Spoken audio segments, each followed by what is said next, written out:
Sphinx, Secrets of History.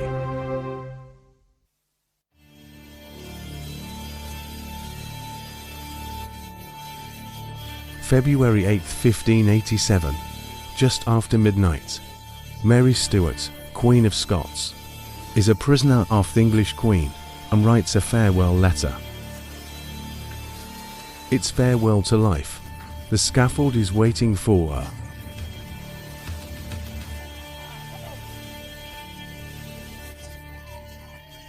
A messenger's desperate haste. Isn't there a last-minute rescue after all? But the verdict is in. Mary Stuart cheated on her own husband and had him murdered, and supposedly she wanted to kill the Queen of England too. The executioner doesn't ask, he just does his job. The world has been puzzling ever since, a misjudgment. The head of an adulterous murderess, guilty or not guilty?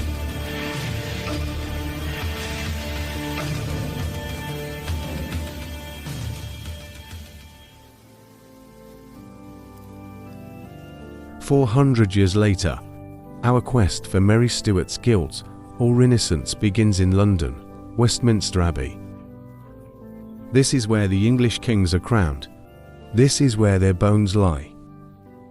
In a small side wing, there is also the tomb of Queen Mary Stuart, a murderess from Scotland among all the English kings. For 19 years, England's queen, the Scots, held her own cousin captive and eventually had her beheaded.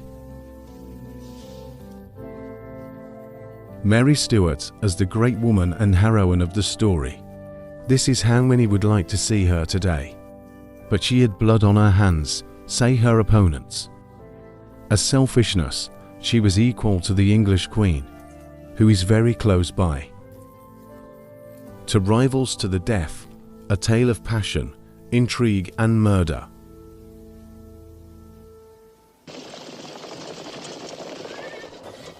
The case of Mary Stuart, which has not really been solved to this day, begins in December 1542.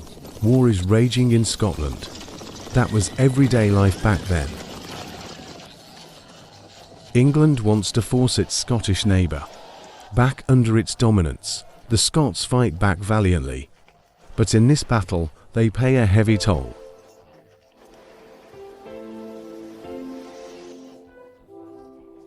Bad news arriving here at Linlithgow Palace, Scotland. But any excitement hurts. The Queen is in confinement. December 8th is a cold day. An icy wind blows through the walls and doors of the palace. There is great anticipation. The royal couple are desperate for an heir to the throne. 2 sons born earlier had died young. This is the last chance for James and his wife. Finally, word of the birth gets through the palace. But the joy is short-lived, a girl. King James is appalled. He's dead in 6 days. And the crown belongs to little Mary Stuart, Queen of Scots. Not a good start. The war enemy England sends congratulations and a marriage proposal. A contract is made. Mary Stuart becomes the bride of the English Crown Prince Edward. He's a year old. Not love, then, but subtle politics stopped by marrying this child. Scotland shall fall under English supremacy without a fight. But the Queen Mother doesn't play along. She holed up with Mary at Stirling Castle, so that the little Queen can see her land. A hole was made in the parapet walls for her 400 years ago. Mary grows up in a time of upheaval. The world of the Middle Ages has faltered. The Catholic Church is losing power. Protestantism is spreading. But unlike neighbouring England, Scotland remains Catholic, except for a few lords flirting with Henry VIII's Anglican Church. a conflict with people. Mary is still an innocent child, and yet she's already caught up in world politics. The marriage contract is simply broken by the Scots.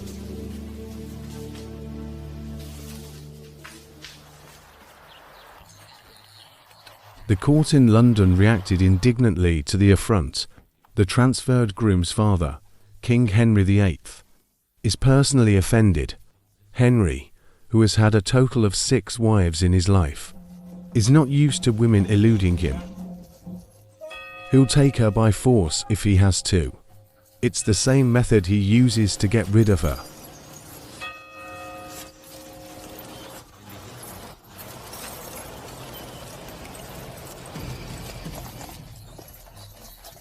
Henry mobilizes his soldiers and moves to Gent, Scotland, to convert it by force of arms and bring home his son, the promised wife. It's going to be the most brutal courtship in history, but above all a political religious crusade.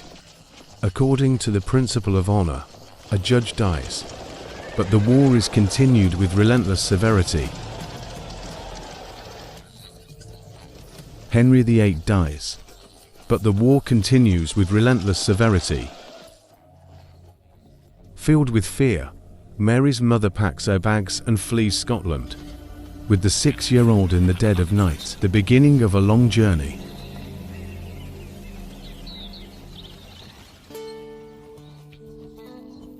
Escape destination is France, the home of the mother. But for the French, not only family ties play a role, also power political calculations. France and Spain are opponents of the English Empire. Every ally is right there. It's simple as that. A new fiancé is waiting for Mary at Hofer in France. Another child, a year younger than the bride Dot, hits the 5-year heir to the throne, the Dauphin of France. Mary Stuart feels comfortable in exile. She likes the French way of life. Growing up into an attractive young lady, she learns to play with men at an early age. France will be her life, French her language. Then she makes a mistake that will bring her death. Mary Stuart claims the English throne. Mary has the same ancestors as Queen Elizabeth I. Many say Elizabeth is a bastard and wrongly on the throne, because her father, Henry VIII, divorced and her comes from the second marriage, which the Pope had declared null and void. Henry then simply founded his own church, the Anglican State Church. When he dies, Elizabeth is the only heir. Now the Catholics are urging Mary Stuart to unseat Elizabeth, their own great cousin. She provocatively inserts the English national emblem into her coat of arms, the foundation for a deadly rivalry. Deadly rivalry between faiths too. In Scotland, it is primarily the Protestant fanatic John Knox, who preaches hatred of the Catholics and of Mary Stuart, who holds fast to her faith. Also in the Scottish population, freedom-loving and in their majority Catholic and against England, the new faith wins its followers.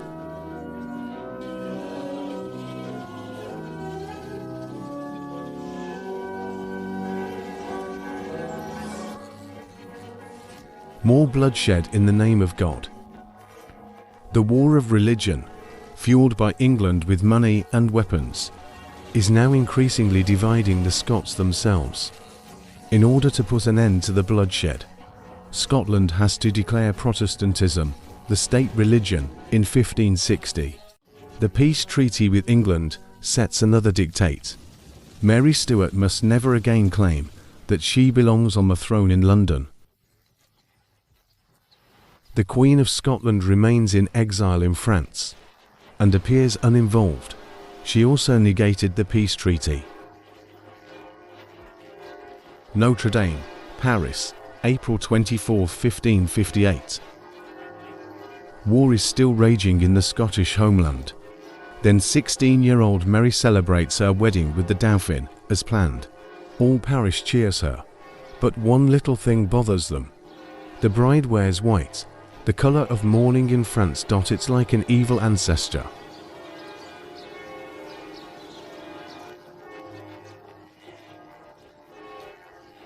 A year later, her husband is crowned king. Mary now rules the French too. And a year later, she's already a widow. The ever-ailing Franz has died, at the tender age of 17. She's manless and she is powerless. What keeps Mary in France now? She has to go home.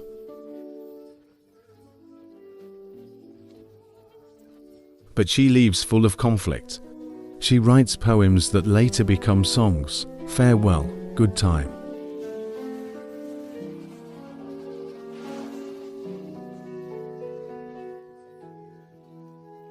Premonitions trouble her.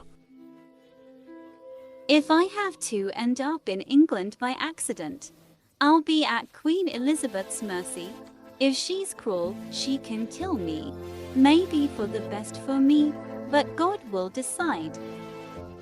August 20th, 1506, dense fog lies over the Scottish port city of Leith.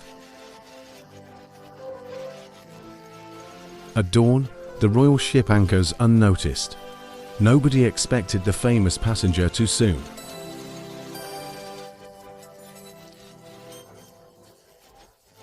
After 13 years abroad, Mary Queen of Scots is back home.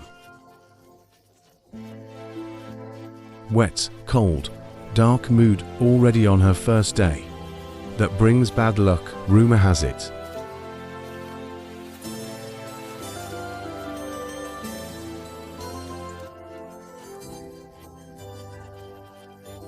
Edinburgh is still half asleep when the Queen arrives in the capital.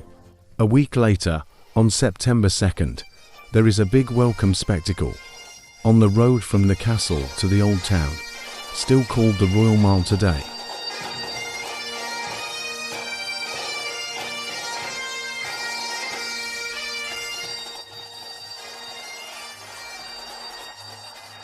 The crowd cheers. Still, their queen is young and beautiful. Who can guess that a time bomb is ticking here?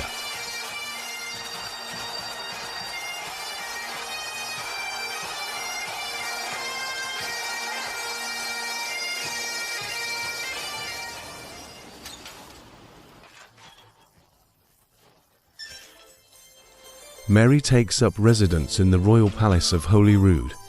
Now she wants to rule. She writes to England, reminds her cousin, Queen Elizabeth, of her claim to the English throne, despite the contract that strictly forbids it. And if not she herself, as she cleverly puts it, then her children should rule over England at the latest. Elizabeth is outraged. How can I be asked to remember my shroud before I die? Princes cannot love their own children who shall inherit their crowns.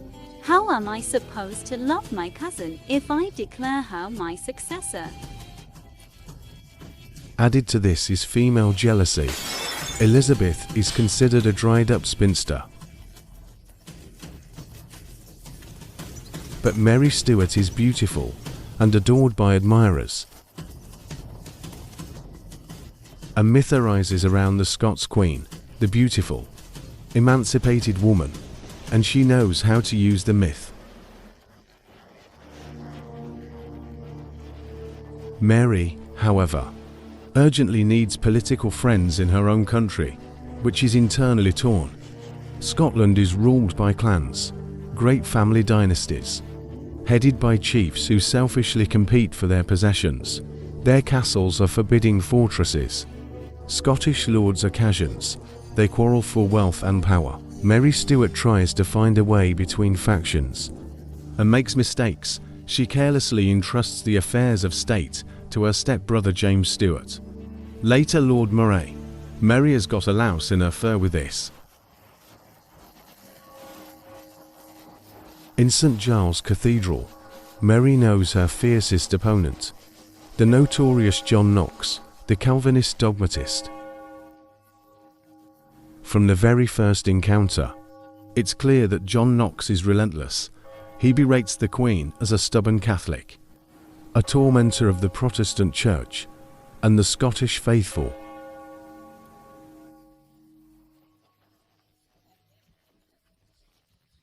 The Queen is a stranger to the land. Knox calls down from the pulpit, "She is vain, virtuous only in appearance. As a woman, she is not called to rule. Religion is for men."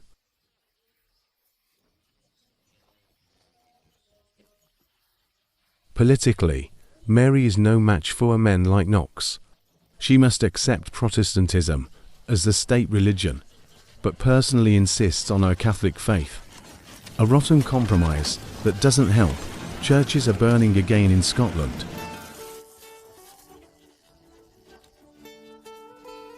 Mary Stuart doesn't really care about politics at all.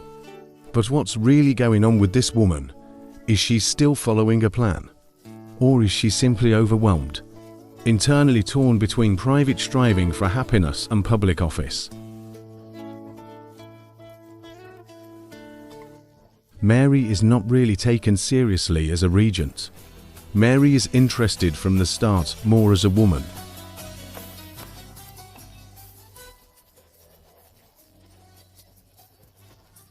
The Queen is said to be remarrying.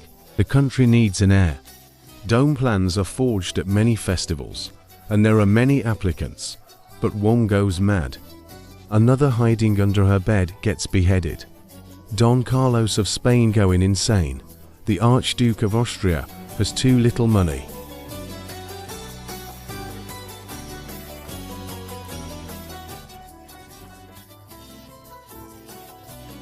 At 22, Mary has been a widow for 5 years. A woman in full bloom, beautiful, seductive, erotic. Now she wants to decide for herself who is the right one. But that doesn't correspond to the rules of the time.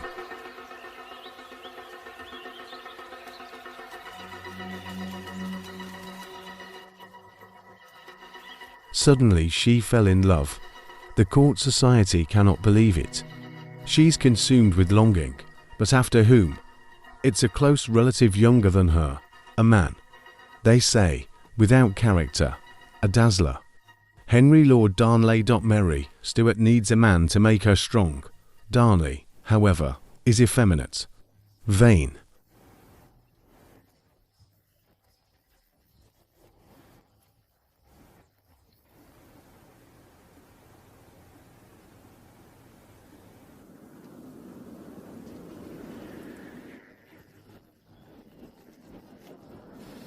July 29, 1565, the Catholic chapel in the Palace of Holyrood. The royal wedding begins here in the early hours of the morning, but the bride is alone. Henry Darnley, her cowardly husband, is staying away from Mass. He's afraid of the Protestant lords.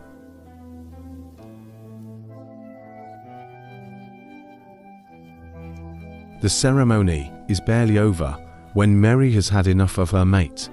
Soon he will no longer be allowed to call himself king, but only the Queen's consort. When Mary suddenly becomes pregnant, hardly anyone believes that Darnley was involved.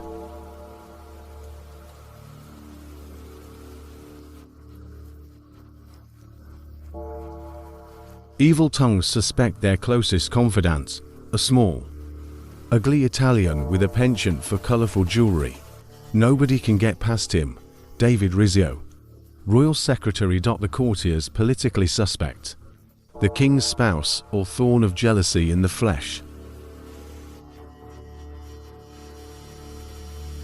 Rizzio's days are numbered. March 9, 1566, Holyrood Palace. A bloody deed is being prepared here late in the evening. Mary is having soup with friends, including Rizzio.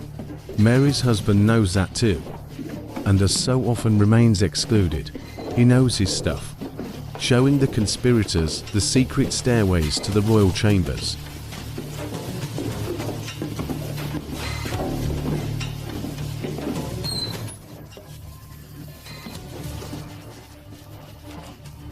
Do they want to murder the Queen? The rulers seize the secretary, who desperately seeks the protection of his mistress.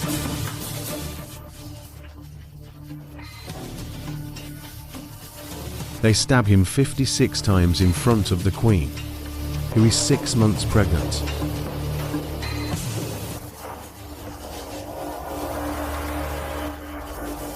They throw the corpse down into the hall. Gruesome end to a hard-working secretary.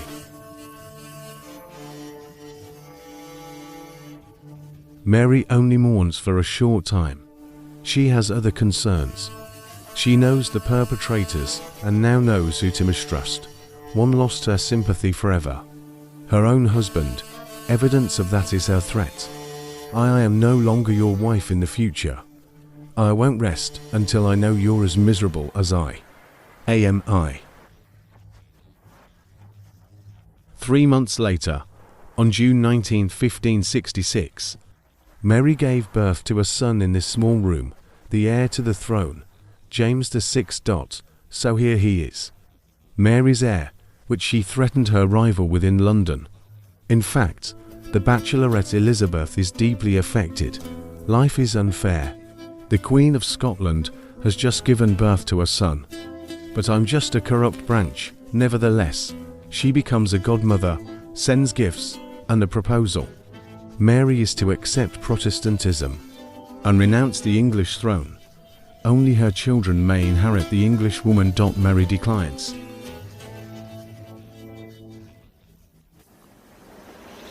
Now her little James is becoming a pawn in politics. Autumn 1566, Mary is on an inspection trip in her own country.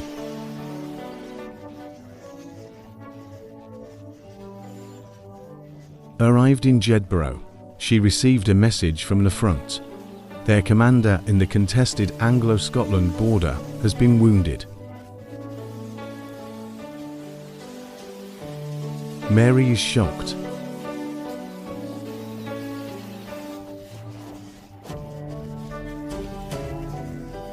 The ailing general is James Earl Bothwell, a real man in her eyes.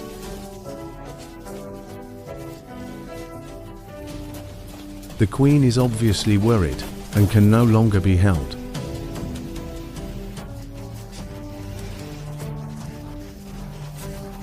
She rides like crazy. The daring ride is 40 kilometers long.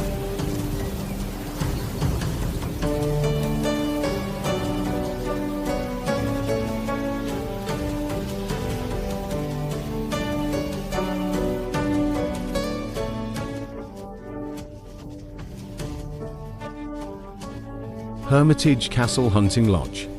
This is where Unleashed Bothwell is bedridden. The question is Mary driven by sheer patriotism? Or is she worried about a new lover? Exonerating one could object. The walls are hardly a suitable place for a sweetheart, with a sick man at that.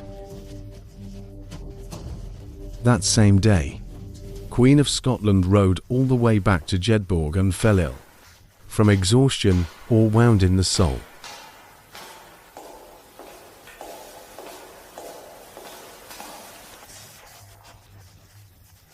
Then, according to the prosecution, the Queen burned herself up in love letters to the handsome Warhorse, letters full of infatuation and mysterious insinuations. Let me know what you have decided on the matter in question, so that we remain in agreement and nothing goes wrong. Let me know what to do, and whatever comes of it, I will obey you.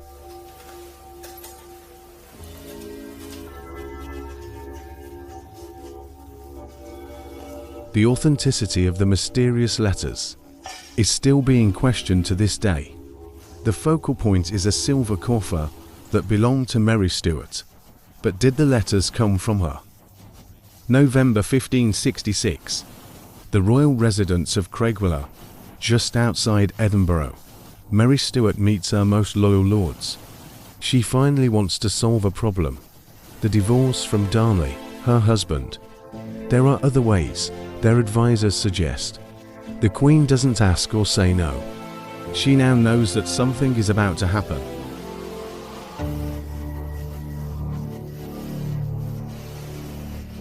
Then Henry Darnley falls seriously ill, syphilis. He's cared for in a house on Edinburgh's city walls. Mary seems worried, touching him with visits. Also on the evening of February 9, 1567. Strange things are happening downstairs on this winter night. Men in dark clothes handle boxes. It smells like gunpowder and a plot. A witness later claims that Bothwell was also at the scene.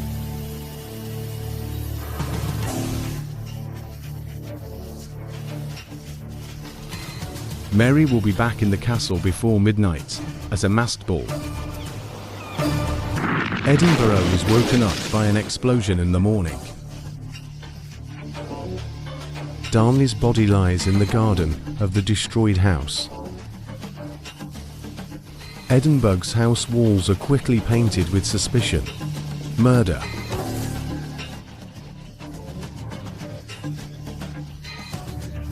A caricature accuses Bothwell, the Earl with the hair in his coat of arms, of being the perpetrator, and his nixie shall be named his whore, Mary Stuart, Queen of Scots.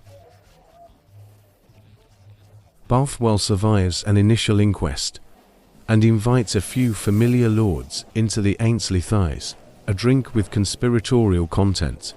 During the night, Bothwell asks the drinking buddies for help. He wants to marry the Queen. His guests agree. Although Bothwell is still married, the lords even put their signature to the agreement, the conspiratorial Ainsley bond.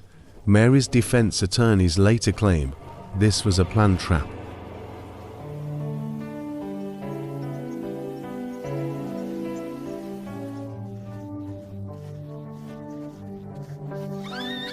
The events of the next few days have not yet been completely clarified.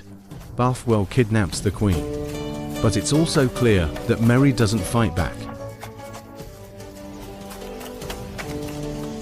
He's taking her to his Dunbar fortress. Is this a lousy spectacle to save the Queen's reputation? Later, Mary writes to the Queen of England to relieve her, though Bothwell's approach was rough. His words were gentle.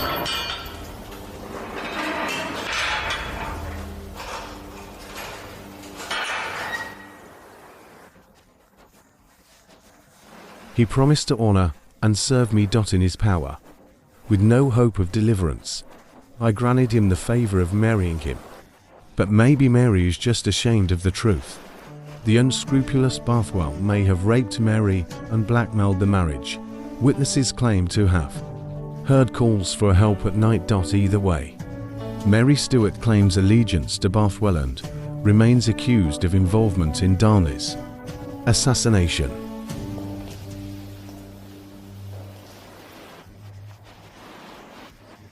Nine days later, Bothwell and Mary are back in Edinburgh and getting married. The capital is paralysed, calm before a storm. Mary and her men. This time the camel overflows. Most of the lords fight against their own queen, behind a handcrafted banner calling for vengeance for the dead Darnley.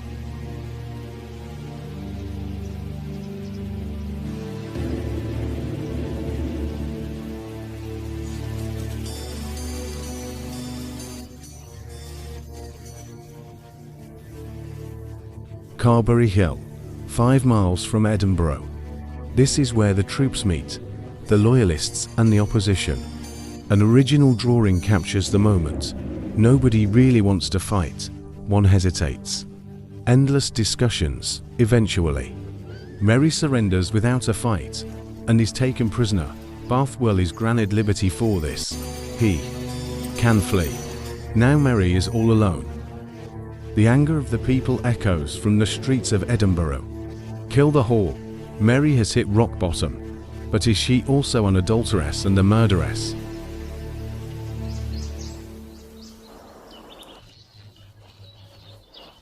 In London, Elizabeth, who is still without a husband, reads her cousin's letter and answers. I want to assure you of my friendship with my promise. But I also tell you that my grief was great when you married the man accused of murdering your husband.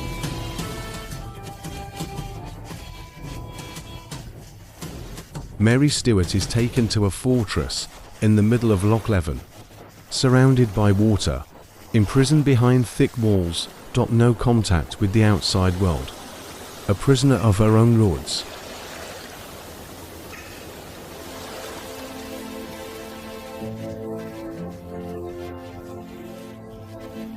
Disappointed and desperate, she writes letters, begs Elizabeth for help, but the cousin answers coolly, "If you'd cared about your reputation as much as you cared about that good for nothing, everyone would have regretted your misfortune." Hardly anyone takes part when Mary celebrates her 25th birthday on December 8, 1567. A parliamentary delegation had forced her to abdicate in July, in favour of her underage son. Indeed, Lord Moray reigns again, this time as little James' guardian.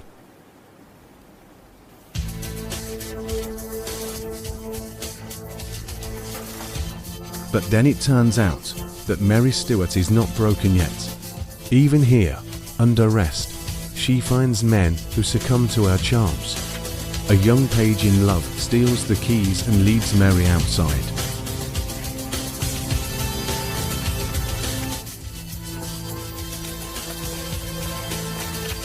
Nobody notices the escape at first. There is only one rowing boat at the jetty. The page hid all the others. On land, allies have provided a horse. May 5th, 1568. Escape succeeds.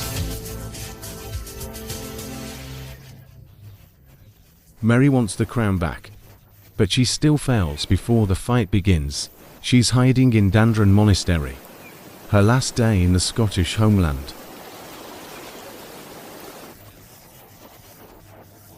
Across Solway Bays, England, the next day, the fugitive boards a fishing boat. Elizabeth, of all people, her last hope. She wrote a letter announcing her coming and added a poem that also became a song.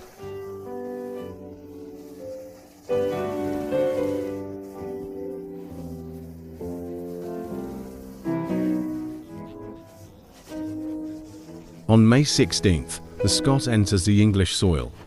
If she had known what to expect, she would have stayed away. Messengers report arrival to London. Elizabeth says she will only receive her once her innocence has been proven. Until then, she will be treated with respect like a queen, the Queen of England. Chance comes to the monarch's help, or rather a collaborator in Scotland. Suddenly, she will be given a silver cassette that was under a bed.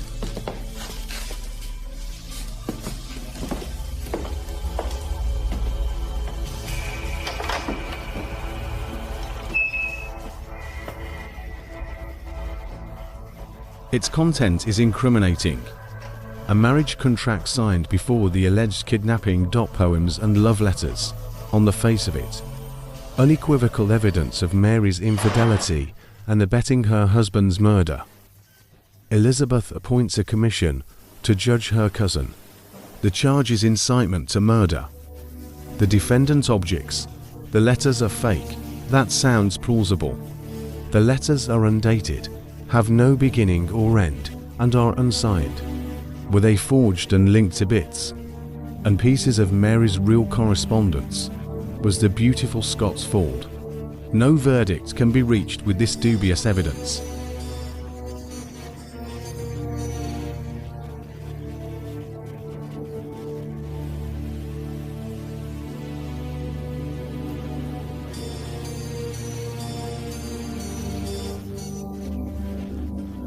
We searched the Scots Queen's love letters in Scottish and English archives. There are many documents, neatly guarded and catalogued.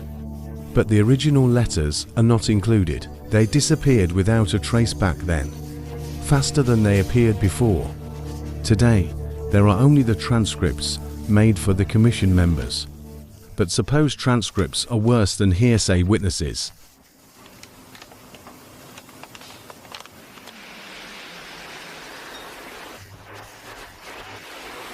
Mary Stuart remains captive. The ground change, the guards too.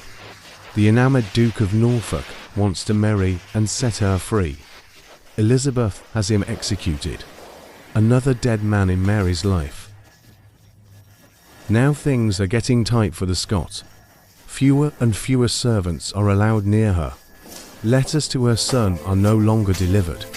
Little James, she must hear, is being raised a Protestant and believing his mother is a murderer.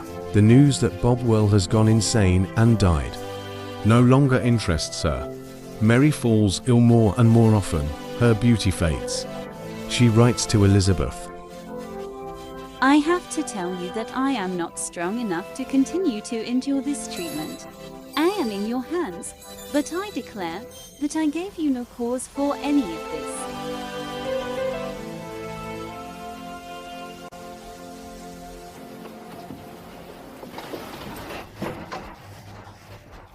Autumn 1584. Parliament in London passes a new law. The Act of Association punishes with death anyone who rises up against Elizabeth, or even has knowledge of it. But then it is said that if the English Queen dies violently, Mary Stuart's children also lose their right to the English throne. Now Mary's opponents just need proof that Mary knows more than she's good for, and it's easy to get.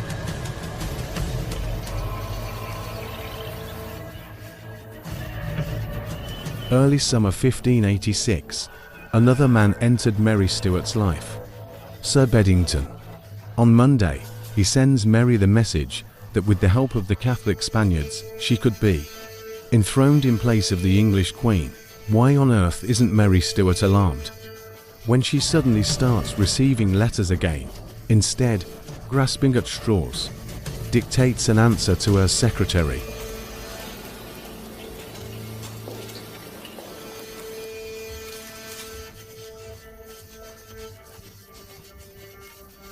The explosive correspondence is carried out in a beer keg. The beer driver is in the know.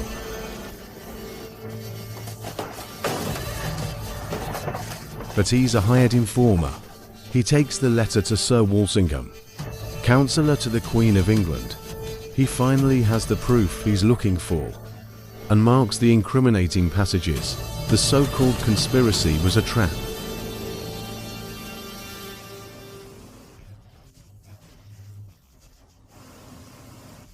Elizabeth orders a treason trial. On October 25, 1586, the judges pass the verdict. Elizabeth only has to countersign. To this day, it is disputed whether Mary Stuart was a murderer or an accomplice. One thing is certain: as a woman, she spanned arc of her time. Elizabeth hesitates. February 1, 1587. Elizabeth signs.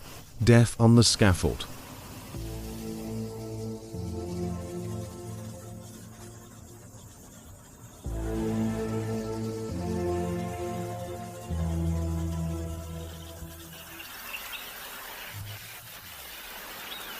In the middle of England, there is no longer any reminder that here stood the castle where Mary Stuart spent her last hours. This is where the following Hay fortress stood. From here Mary wrote to London. I'd rather die 1,000 deaths than admit that I'm subject to anyone. Question your conscience and reflect. The world stage is infinitely larger than the Kingdom of England. On the morning of February 8th, the curtain rises on the final act of the tragedy. Mary Stuart chooses a red slip for her last course. The blood shouldn't be too noticeable. Also, red is the colour of martyrs. This is how the former ruler of Scotland wants to see herself dying. For her faith, she doesn't accept anything else. A composed, a proud queen. My end is my beginning, she once said. She was right, posterity and great poets revel in their myth, and her son later becomes ruler of England and Scotland. Just the way Mary wanted it. The executioner strikes 3 times.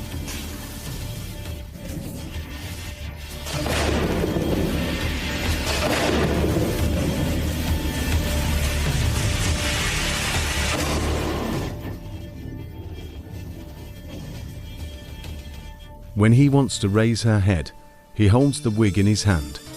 "God save the Queen," he murmurs. Mary of Scotland and Elizabeth of England. Their destinies were linked throughout their lives. The 2 women never saw each other,